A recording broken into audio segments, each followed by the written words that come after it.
Hello, I'm Robin. Welcome to Bookspin.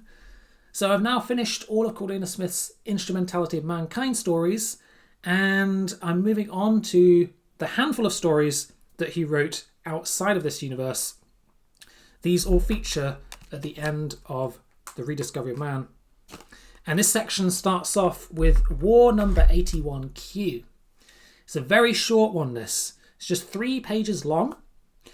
It's also Smith's earliest written story by far, and it's got an interesting history. Back in 1928, long before Paul Linebarger began his SF writing career, or before he took on his nom de plume, Cordwainer Smith, he wrote this story at the age of 15, and it appeared in a publication called The Adjutant, which I believe was a high school publication. And so it was a pretty obscure story for many years. And then many years later, he entirely rewrote and expanded the story, and he incorporated it into the Instrumentality of Mankind and made it part of the canon of that future history. And his intention was to include it in a 1961 short story collection, which never actually materialized.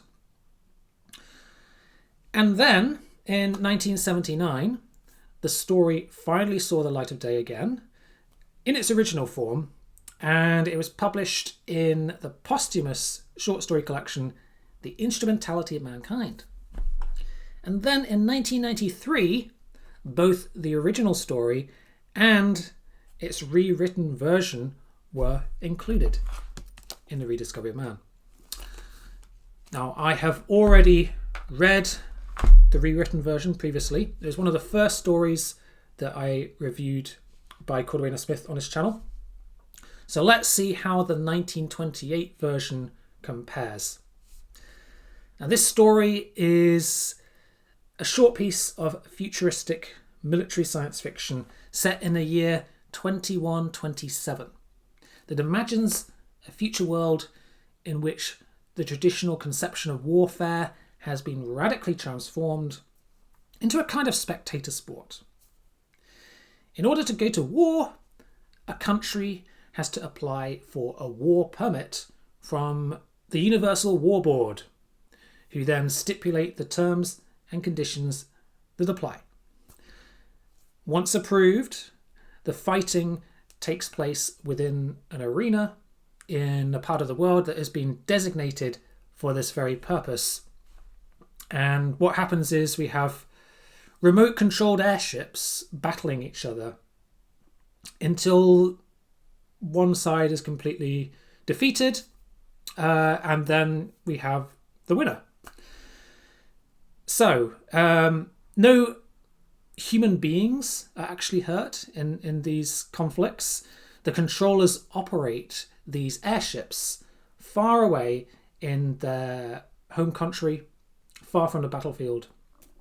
So it's quite an interesting idea, I think. That's the basic premise.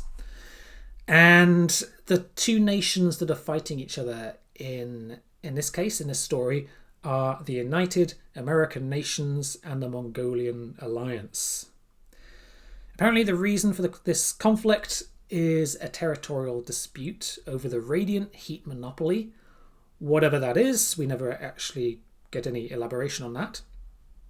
And thus, we witness the drama unfold from the point of view of the American controller as he remotely pilots his 5 airships to engage in battle against the enemy.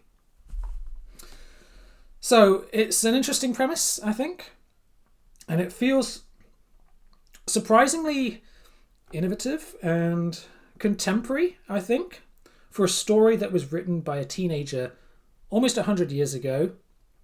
I think it holds up pretty well. However, at 3 pages long, I would say that this story is more of a thought experiment than a full-fledged story. So don't expect much in terms of character development or world building here. I think that the rewritten version that Smith wrote much later in life has got a lot more depth, and I think it's a much more polished piece of literature overall.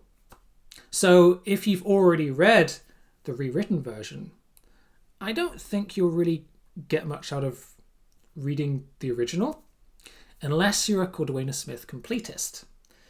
Anyway, it's worth the read.